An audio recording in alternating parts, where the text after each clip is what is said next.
because we have two great guests for Pitch Black. One is writer-director David Twohy, and the other is cinematographer David Eggby. Yeah!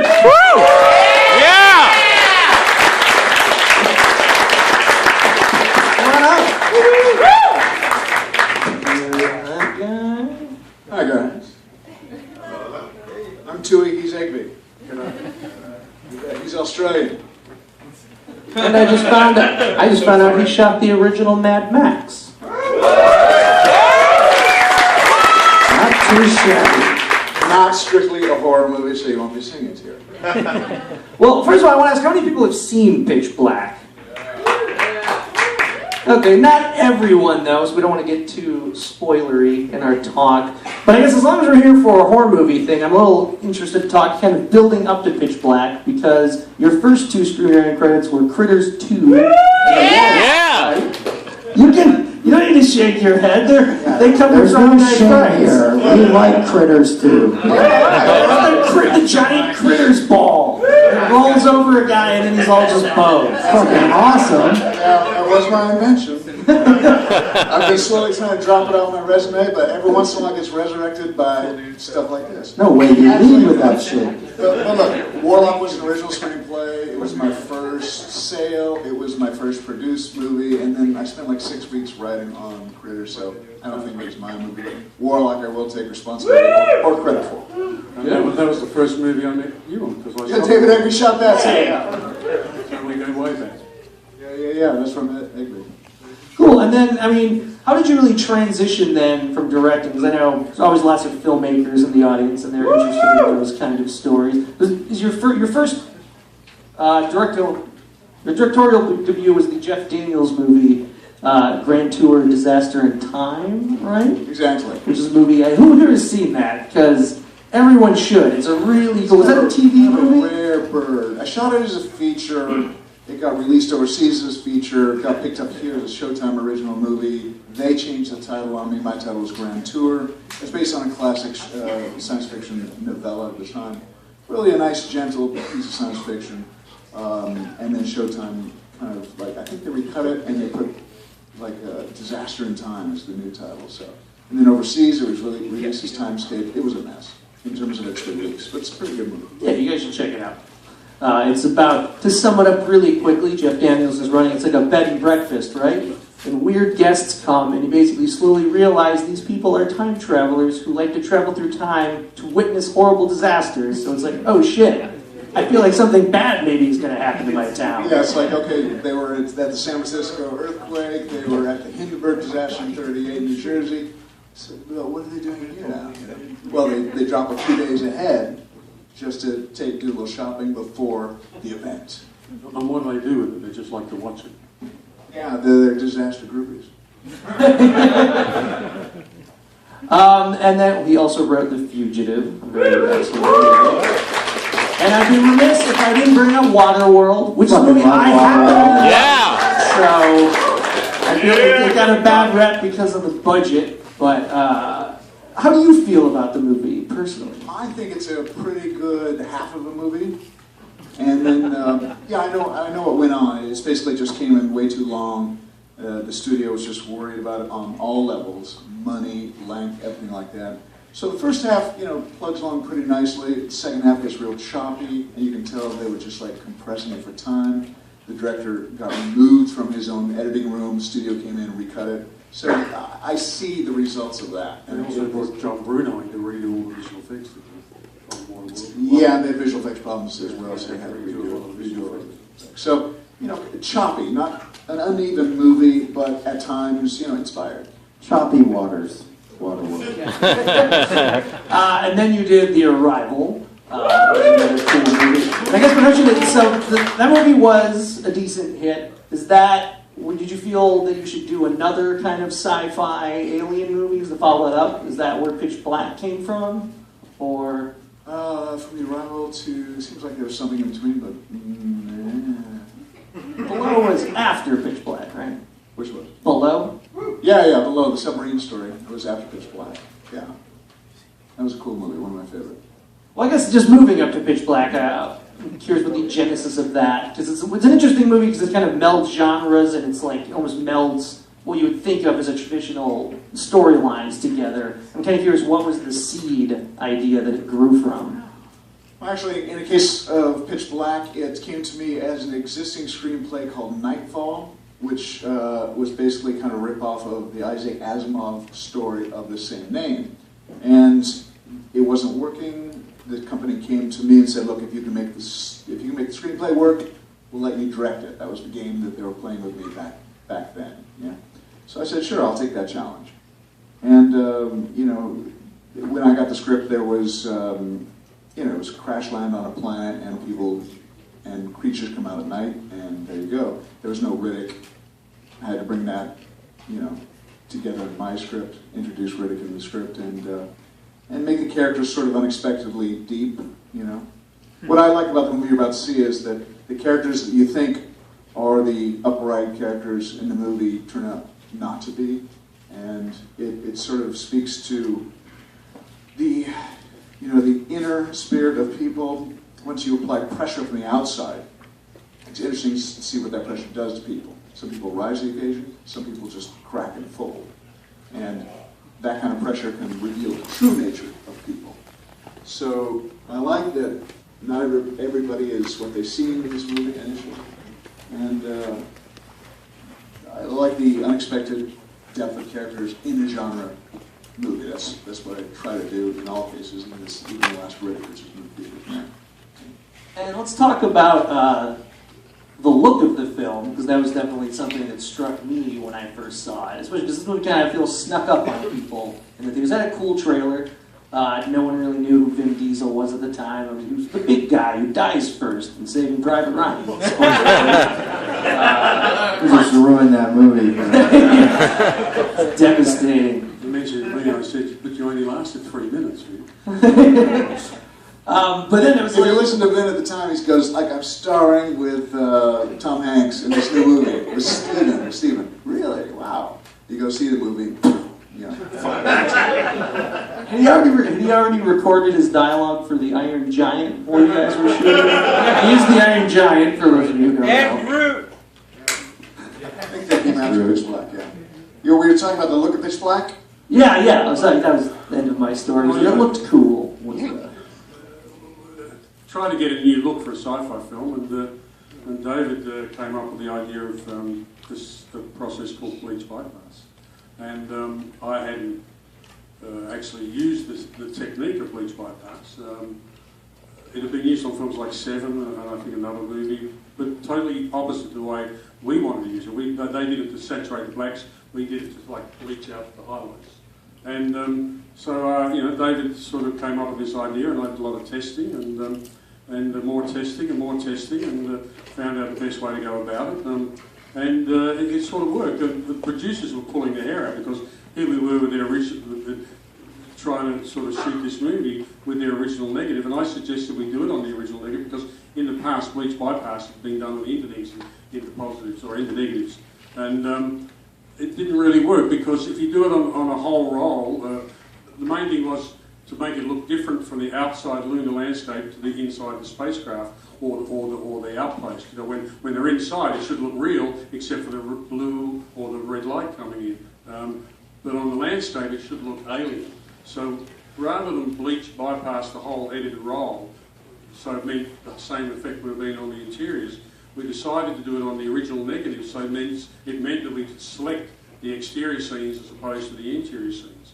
And the interesting thing about it is, you know, when you process negative, which obviously Pitch Black was on film, there are 3 bleaches that go through the process, and you can eliminate 1, 2, or 3 of those. We eliminated all 3 of the bleaches, which means that the areas that are normally removed in the process of the negative stay, and they're clumped, they're solid. So you get highlights and you get bleach out, and so you know the light doesn't get through when you print it, so you end up with blown out images. It was tricky. There was a little bit of a filter pack.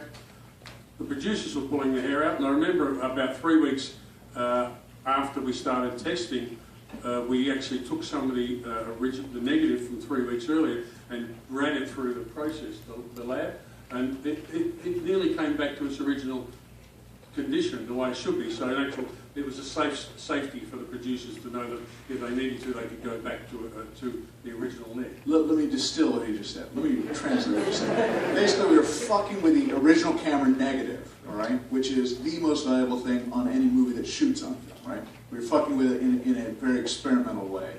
And the studio was, if they knew about the studio, they probably wouldn't have allowed us, but since we were in Australia, they were in Los Angeles, they were undergoing financial trouble at the time, and they had other things to worry about, we just fucking did it.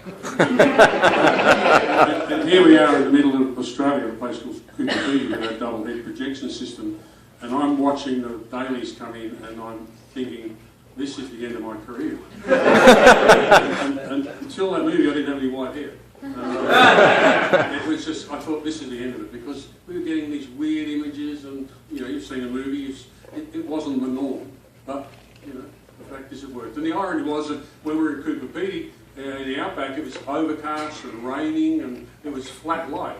And if we had just put filters in front of the camera, it would have looked horrible. So in actual fact, bleach bypassing was a plus. It made it work really well. We did shoot in Australia, the outback Australia, deep outback, a place called Cooper Pedy, an opal mining town. One theater in the town. Such a frontier kind of town that when you go into the theater, instead of saying, please turn off your cell phones, it's like, please, no explosives in the theater. They say that and they mean it on the screen. I think it's like a 40-to-1 male to female ratio, and there was about 30 different nationalities, and it's a pretty tough town. Yeah. You live underground. It's so hot in the summer that you have to live underground. And we had our choice. We were there in their summer, which was the cold seasons, but we had our choice of above ground hotels or below ground hotels. And some people could handle below ground because it's really, here's how they cut out a house. They bring up like a backhoe, and they just say, okay, where do you want the living room?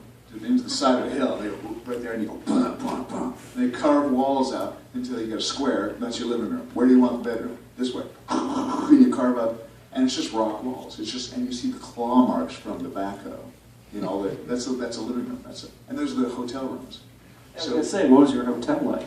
It's just that. It's a rock wall with claw marks, and it looks like somebody gouged it out with their fingers. And some people can handle that kind, because at night you turn off the lights, and it is truly pitch black. And some people can handle that, and some people can't. And I think we spent about 3 weeks in Cooper Pedy, and the rest of the time was on stage in Queensland, near Brisbane.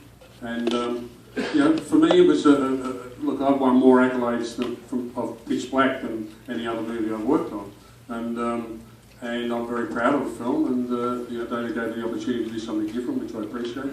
The interesting thing is that it's you take those risks, and by taking the risks, it paid off. And for me, it was like a cinematographer's lighting masterclass, because we start with 2 suns, 24-hour brightness, bleached, and then we go from that to optic fibres, and then we go to bottles full of whiskey, Molotov cocktails, to bottles full of glowworm juice. So really, for a cinematographer, it's quite a challenge, and it was good. I really enjoyed it. It was a great experience. Tough, but interesting.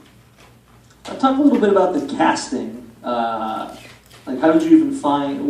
Describe meeting Vin Diesel, because he's a strange person. Here's a stranger one.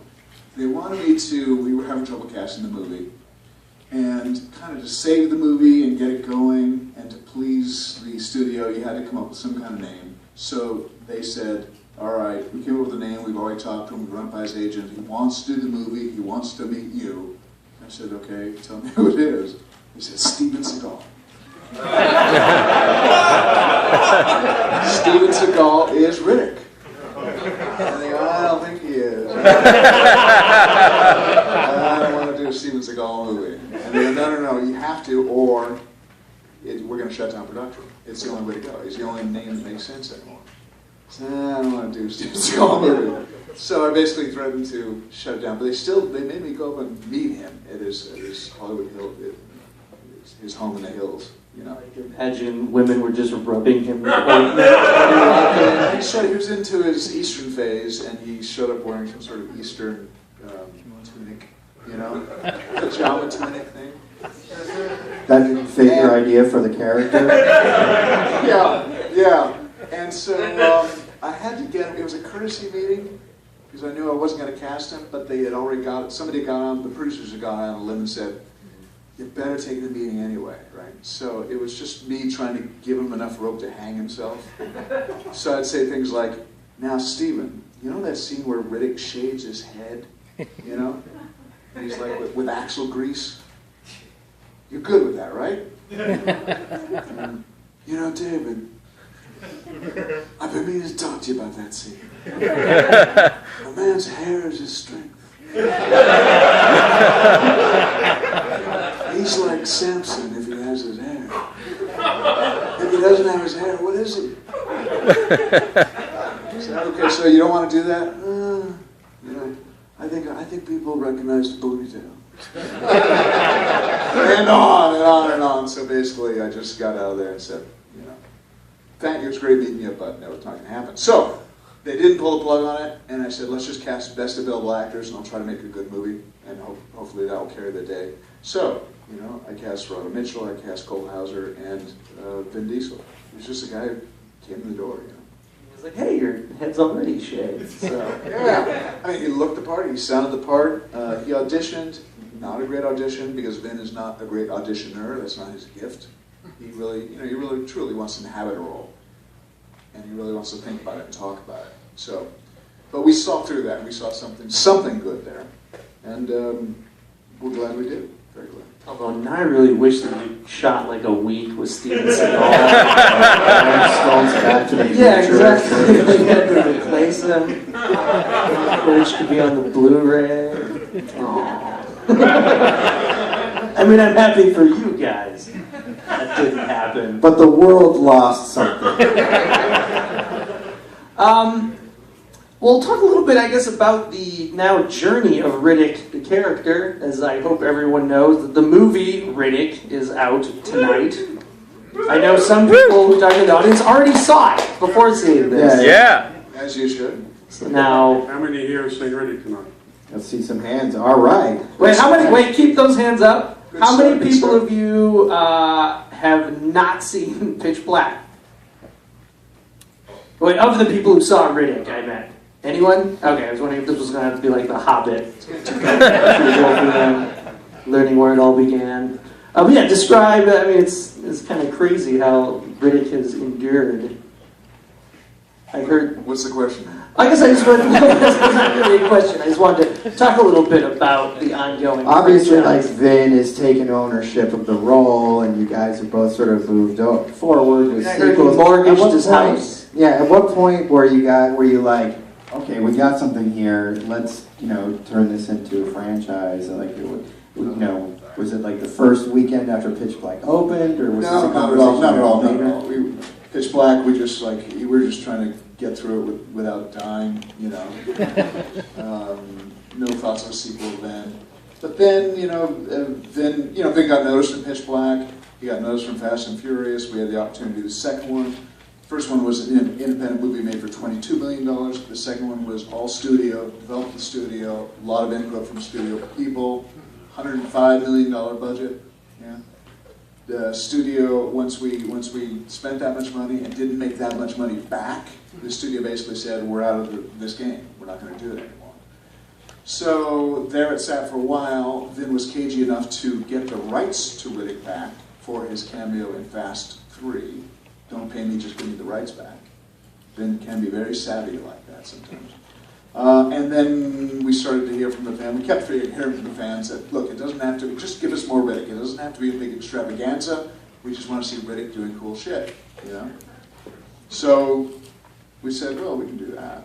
So I wrote a script. We took it down to Berlin Film Festival where you do international sales. We sold it to the international market, had some pretty good success at that. Brought it back into town, was looking for a domestic partner, somebody to distribute it here. And we thought it was going to be Sony, we thought it was going to be Film District. And then Universal raises its hand and said, well, what about us? And I said, excuse me, you are the guys who kicked us to the curb. Yeah, that was then, this is now. So it's a strange business, and now we're being released again by Universal Studios, which is good. It's an independent movie released by a studio. That's kind of the best of both worlds, because I have freedom to make the movie, and yet I've got that marketing machine behind me when it comes to the release. So it worked out pretty well. Well, we definitely want to start the movie here, but also want to give you guys a chance to ask a question. Hopefully a not too spoilery question, if anyone has one. Right here. So you talked a lot about like doing the beach bypass work. Now have you done shot stuff digitally recently, and like how do you feel that would have changed or improved the process now? Because that gives you a lot more freedom to think. It gives you much more freedom. Of all the movies I've worked on, I've only done 2 digital movies, and one was recently a movie called Ironclad, which is a medieval film, and Riddick. Riddick was my first shot on the digital Arri Alexa, and it was a good experience. You know, like I was a bit concerned about the sensitivity of the camera, and you know, I had my concerns about shooting on the Arri Alexa, but I'll tell you what, after working with it, I would find it actually quite hard to go back to film now. And a lot of people sort of, you know, raise their eyebrows. But with the new digital cameras, you know, the sky's the limit. We're almost there, and Riddick was shot digitally, and we achieved a similar look to the bleach bypass. We could have achieved the bleach bypass. I guess originally, we'd have had enough money to do a DI, digital intermediate, which we didn't, and we did it on film. You know, maybe this would have been a slightly different image, but certainly the bleach bypass worked for Riddick. I don't think I would do it again, but you can do it digitally now. Right there. But what was your experience? Oh, thank you guys for coming, by the way.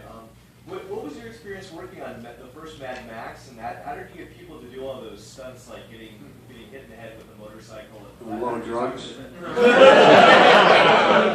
think the guys stopping the track were paid in little bags of green stuff. And we had a lot of accidents, a lot of injuries on the movie. We were very young. It was made in 1977. I was 27 years old, a DP operator, and it was just shooting for the hit hard stuff. You know, it was a long time ago. Right there. I noticed something when I watched Riddick tonight that John's made a comment about how long ago it was between Riddick and Pitch Black. I don't want to give it away, but if you do the math, it means that between Chronicles of Riddick and Riddick was a bit longer than one might have thought. So I was wondering if that was just planned or if it was a mistake. Yeah. He says, I've been tracking Riddick for 10 years, right? Well, actually, I thought he said that what happened in Pitch Black 10 years ago. Right, 10 years ago. Yeah. Yeah, and it's been 13 since, you mean the release of? No, between Pitch Black and Chronicles, Riddick was supposed to be about 5 years or whatever. And so... 4 years. Right, 4 years. No, I mean, in the movie. The movie contract. Yeah. Well, look, I look at it this way. In space, time is fungible. Also, Because you going go into to cryosleep, you see, and then your biological clock is running at a different time than other people's chronology clock. So, let's assume that he's been in cryosleep for a good 3 years, as he traveled in pursuit of it. That's kind of what it is. I did make another mistake, though. I did make a mistake. I saw it tonight. I was watching it with a girl. We watched about a half hour of the movie. And I had him say it comes from a system with Boss Johns, that character. He's saying about this Planetary, he called it a planet with 2 suns. And I just remember, it's actually 3 suns. We'll see it. Way in the back there. I'm actually a fan of your film, The Perfect Getaway. Oh, yeah. And I was wondering if you've done a lot of sci-fi horror. Are you going to be doing anything more like straight thriller like that? I would love to. I like balancing a visual effects movie like Riddick, the one in the Grove tonight. That's got about 850 visual effects shots. And by the time I do all that and bring all that home, it's like the time commitment is really 2 regular movies, 2 perfect getaways. So I really like Perfect Getaway just because it's It's kind of a filmmaker's film, you know, and it plays inside ball, you know, and it kind of winks at the camera occasionally. And, you know, if you're a screenwriter or live in Los Angeles, you get a lot of the references. So I really like it, and I really like just how twisted it is. So I love doing movies like that, and I really like to do them every other time out. I don't always get the chance to, you know, chart my career that readily, but if I could, I would be doing something like Perfect Getaway every other time. Just, you know, put the visual effects behind me, because they are burdensome. Here, in red. I was wondering if there's any chance of Demon with the Glass Hand ever getting resurrected. You know, I talked to Harlan today. Harlan Ellison, one of the great science fiction writers, fantasy writers of all time. Actually, he called me. I forgot to tell you this. He says, "Twohy, this is Harlan the Humble calling you. Wanted to know why the hell you didn't invite me to the premiere." So because you never leave the house, Harlan, you wouldn't have come. He said, "That wouldn't be for me to decide, not you." Oh, God. Harlan Ellison wrote probably the single greatest episode of Star Trek ever, City on the Edge of Forever. He probably wrote the greatest Outer Limits ever, which was Demon with the Glass Hand. He wrote a lot of other shit, too. And we are still trying to make Demon with the Glass Hand. And we may have a nibble to get that done as an independent movie. That'd be a cool movie. That'd be very cool. Yeah, very, very cool. Let's maybe do one more question if someone's got one right there. I love Pitch Black, and I wish this was playing closer to Halloween because I usually watch it every Halloween. But I have a really quick question for David Eggby. I love Blue Streak. Was that a good production for you? And if it was, is there a good funny story that you can tell me? Because honest to God, that's a really funny movie, and I love it. Trying to get Martin Lawrence out of the trailer is a funny story. I think he was on some sort of relaxant. We'd have crew call at 6:30, and we'd get known on the set by 3 in the afternoon, and then you've got to do the whole day ahead of you. You know, it was a fun shoot. What more can I say? Anyway, just one more quick one. I saw a hand way in the back there. Yeah, you. Oh, what was your inspiration for The Arrival? The Arrival is a movie that stars, get this, Charlie Sheen as an astrophysicist. And you know, we kind of pull it off. So, we come close to pulling it off. With Lindsay Krause and Ron Silvers in it, no longer with us. The inspiration for it. You know, I wanted to do an alien invasion story, but kind of smart. I was interested. We tied in global warming to that long before other movies did. It came out before, I think, it came out slightly before Independence Day, and I think we sort of got crushed by that. Inspiration for it. You know, I just wanted to write an alien invasion movie, but the inspiration was that, you know, I loved astronomy, and I would probably be an astronomer if I were not a filmmaker. So I just wanted to have a guy who was interested in exploring with a radio telescope, exploring the possibility of finding signals from other intelligent, life-bearing planets. And so I just got to play that out. And, you know, it was one of those things where Charlie Sheen is a guy who could help me cast the movie and get the movie made. And it'd be a stretch for Charlie, but, you know, he was willing to try. He's always stretching. And we all were, you know. Sometimes it's a stretch, and sometimes you find the perfect guy for the role.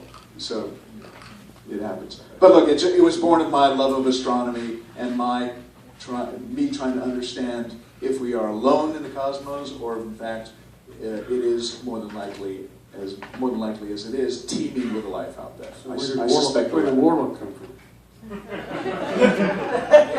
I don't know. The worst question you can ask a writer is where do you get your ideas from? It's just like, it is what we do if we're writers, right? It's what we do. Find it in the trunk and you're at it. It's like, you know, when the director says to me, "Where's that light coming from?" how do you justify it's coming from the same place as the music? You know? Okay, great. Let's give a hand for our guest.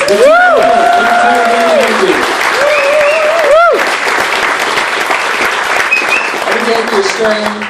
I'm going to watch about 15-20 minutes and head out. It's not that I hate my own movie, but I'm heading out. Cool. Now, for those of you who have been here before, you know that before we'll actually start